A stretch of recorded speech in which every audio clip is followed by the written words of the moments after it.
Welcome back, everyone. So if you are enjoying the Budgie Birdie subscription from this month, then I have another video for you.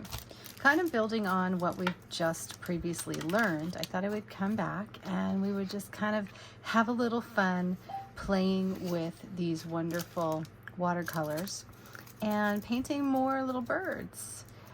This exercise is going to be fun because it's something that you can do to swatch colors. So if you were kind of curious as to how to do simple little bird shapes, then this is the video for you for sure. So I'm going to be using just a very nice like wet kind of brush. This is one of the newer brushes that we just got on the website. It's a quill synthetic. It's really fun to use. If you have the pointed round, that's fine too, and I'll even do some with these other pointed rounds. I'm looking to see if I have any larger ones. No, I don't have any at my desk right now. Oh, maybe there is one. Yeah, there is one. Okay, so this is a size 10 in one of the pointed rounds from my website. I don't know if you bought these last go around, but I just restocked them, and this is going to be the new brush set that has just come on the website at jackswatercolor.com. As you can see, we got all shapes and sizes, liner brushes, everything in that line, and I love it. And then this is a new brush that I reviewed a while ago. I really like it, and I now have them on the website this month. So if you are interested in it, you can buy this month. Also, if you're interested in signing up for the monthly watercolor subscription, you will get this brush included in the subscription when you sign up for August. So this is kind of fun, right? So we'll do them with a couple of these. So you can see the difference in between the quill and this size 10 in the round that's available on the website. And then this is the pointed round that I had out previously. Okay, so we're going to open these, and I think I will start out just using our beautiful cerulean. This is Budgie Blue. So I'm going to do it, just get some out of here. And the idea behind this is to use a lot of water and pigment, just so that you can kind of just experiment with this kind of a look, but be swatching out your colors in the meanwhile. So we're going to try and go through and do one bird for each one of these colors. So starting out with the tip of the brush, you want to kind of like angle.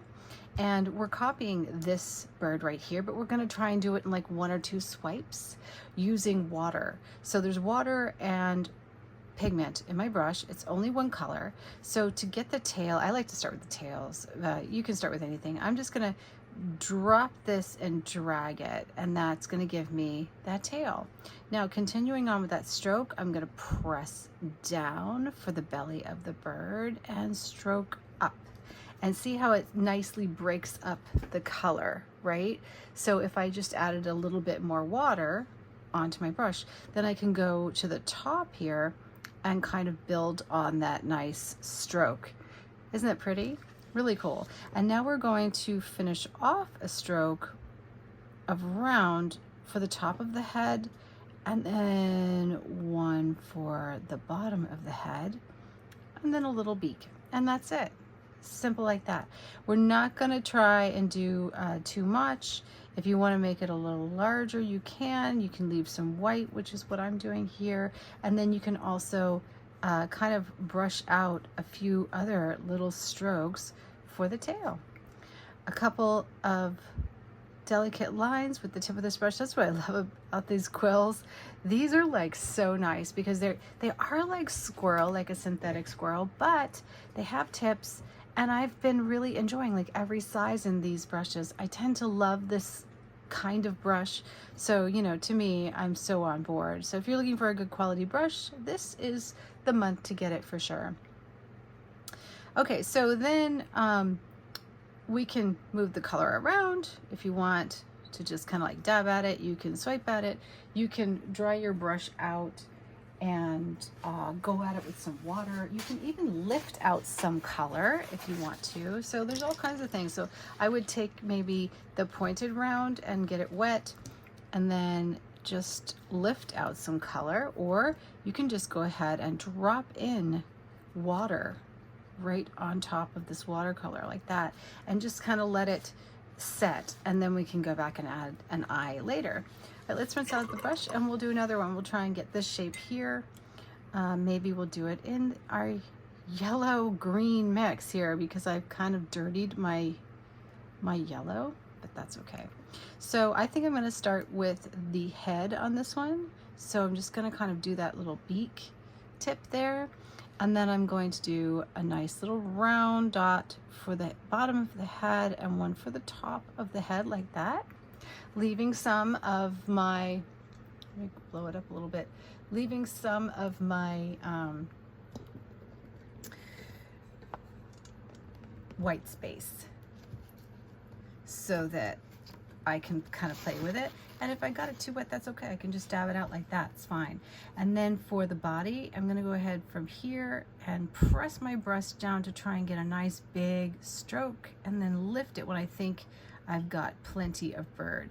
Then on the top, I'm just gonna give it a little line there so that I leave some white space, and then calm down with some tail feathers, just some little strikes.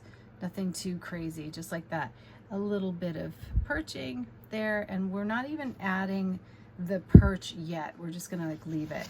And then since there's so much water here, I'm just gonna go ahead and dab out a little bit in the center there, and maybe go back. So this is entirely up to you, this part, right? As far as how much watercolor you want, or if you want it kind of like bleeding out just a bit. I'm gonna clean up. Let me show you how to clean the watercolor. So it's already wet. All you have to do is just take a very juicy brush and suck up some of that color that you don't want out of it, and then just kind of mix it up, and that'll clean it up for you. Easy peasy. Hopefully you were able to see that. You probably weren't. Oh no, I was off screen. That's not good. There we go. So what I did is I just took a watercolor brush that was wet, and I just went over the areas that had a little more grain, and I just lifted them just like that. Wet my brush down and clean it off, and then go back in and just kind of mix it up and make sure that it's back to where I want it. Okay, let's go ahead with this brush. So I'm getting this brush really wet because it's a little bit of a smaller brush. So I need it to be able to play. I don't want to be dragging watercolor along. This is the chartreuse. So we're going to load our brush with enough water. And let's do this one over here. So we have a little beak going this way. We have a round head. So I'm just going to kind of lay my brush down a little bit and get some white space in there. And then we're gonna do like kind of a bulb, right, for that little tiny cute body. Just like that. And I notice the bottom is kind of more flat where he is on the perch, and then he's got two little legs. How cute is he? Add some water and just let it kind of dilute. I'm also going to add a little splash of water onto here, just to kind of like get some more of that white space kind of going in that granulating effect. Next to it, we're going to do another one. Now, we could let these bleed together if we wanted to, or we could just skip and leave some space here and then go to the next one. Why don't we do a cobalt turquoise hue one with this brush again. So I'm using cobalt turquoise. I'm kind of mixing it in with some of the blue that was here. So we're doing the one where his little beak is up, and for his head, I'm just going to set my brush down and kind of wiggle it a little bit. Now the length of my brush is a little long, but that's okay because that's the base of the head. And then we're just going to kind of hook it around like that. Then for the body, laying that down and striking that out, and then fanning out his tail. We're going to go back in and kind of connect and finish his body with just a little bit of water.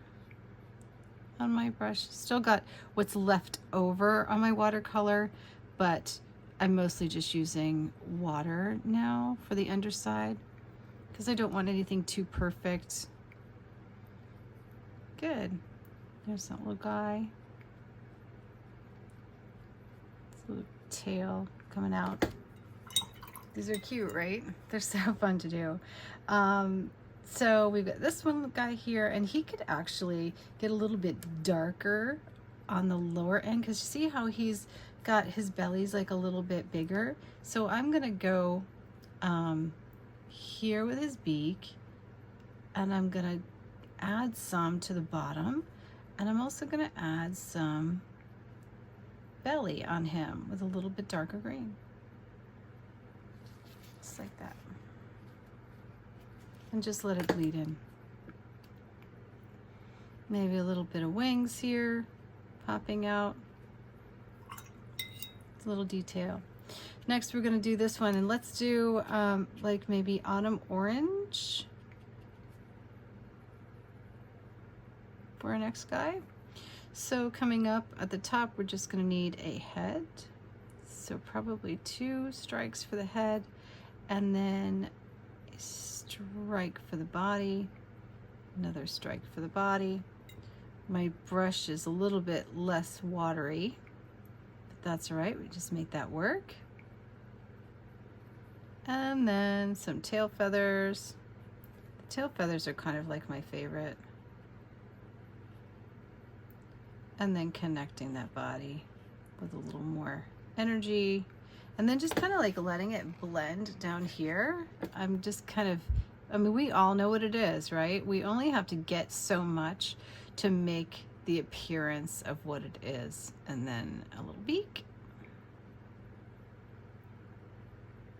And this is the artist part here as far as shaping the bird, making them bigger or smaller, and you know what you want to do to them. So we've got our 3 there, and then we're going to put 1 here, but we kind of need him. We didn't I didn't leave a lot of room, but that's okay. So we've got blue, and we've got the chartreuse. Why don't we try a little bit of this warm yellow, this permanent yellow deep? This is a really good color, and it's going to be a lot of color used in our upcoming painting, like paintables. So I'm just kind of making a round head for this little birdie here, and he's gonna have his beak up like that. I can remove some of the color with just a quick little dab. Allows me some time to get in there. And he's got his shoulders, and he's kind of gonna be behind these other guys. So I'm just gonna kind of blend him in like this. Because obviously if this mixes with the one next to it, it's gonna be green, so. And then he's got his little claws. There we go. These are cute, aren't they? So now this one, to me, he looks smaller, but it's okay because ultimately he could be sitting a little farther back, or we could take some of our other blue color and just kind of give him just a little more size on the bottom. Now let's sit here and try and connect them. So our little legs are here. So we're just gonna kind of mix a little bit of the Quin Red in with our greens to get kind of like a greeny olive branchy color. I like that, it's pretty good. You can get a neutral color. You can just start mixing everything together actually if you want to, and just kind of pull your color out from there. I just love doing that. So here's my different branchies.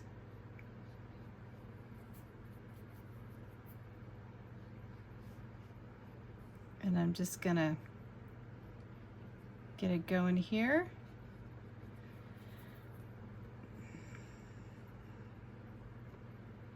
So you can see how I did that. I just kind of really quickly outlined in where the branches are, and I'm going to get some darker colors and some lighter colors just by using what is left in my watercolor palette. I'm just going to pull that right through over and over again just to get some darker areas in my branches and some lighter areas. And as my water runs out on my brush, just re-wet it.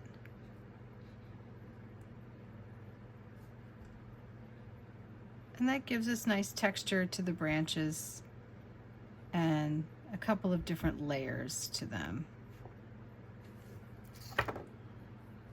Then we can start to kind of have fun with the branches and just being really natural and kind of squiggly, you know? This would make just such a cute card too, wouldn't it?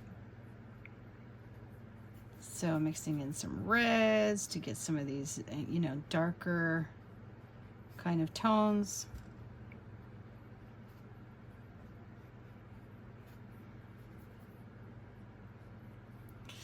And then we're going to just kind of do some splotchy. These are really fun to do. They're just kind of the appearance of foliage. I've actually never done those for you guys before, and these are just blotchy appearance of foliage.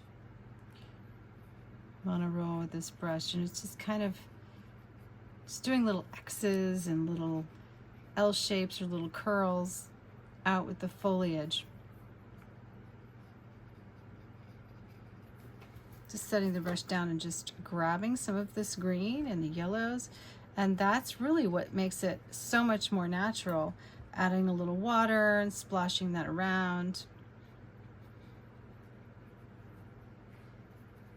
Now I'm just kind of taking some of my white space and I'm just dabbing in a little bit more of this color. And the reason why is because I just really want to have a little bit of a foreground, even however light it might be, even if I just kind of lightly touch the edges of the birdies. But I just happen to like a little bit less white space and just kind of some movement in it, and I think this is a really quick way to do that. Kind of gives us that appearance like you've already done some more background work, but you haven't, and you're not really disturbing much because things are just very light and washy, but it does really make the birds kind of stand out. Then I'm just going to kind of go here, just get some movement going in that direction, and then we're done. Let's sign my work. Maybe in a little bit of the, where's my colors? Oh, I flipped them over. Whoops. And the chartreuse. Bam, and there we go. We have our cute little very, very loose birdie things. Now once this dries, you can go back and you can add anything to it. You can write something on it, you can make it into a card, you can frame it, you can do it whatever you want, but that's how I make something like this,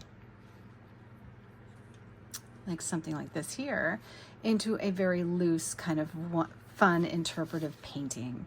So you can take anything like that and you don't have to do that structure, that perfection. You can just give it some color and give it some movement. And if you wanted to, once this is dry, you could go back and add some more details. I mean, the details are right there for you. So you can add eyes, you can play with the beaks, you can play with the textures of the feathers. But myself and I just purposely like doing more loose structured watercolors. I think they're really fun and I enjoy them, but you know, you're the artist. So go have some fun, join the challenge. Whatever you paint, don't forget to post it to the group page and let us know what it is. Tell us about the subscription and how much you enjoyed painting it, what you learned, and then go ahead and use the hashtag JacksArtChallenge so that we can see what you painted. Good luck, everybody.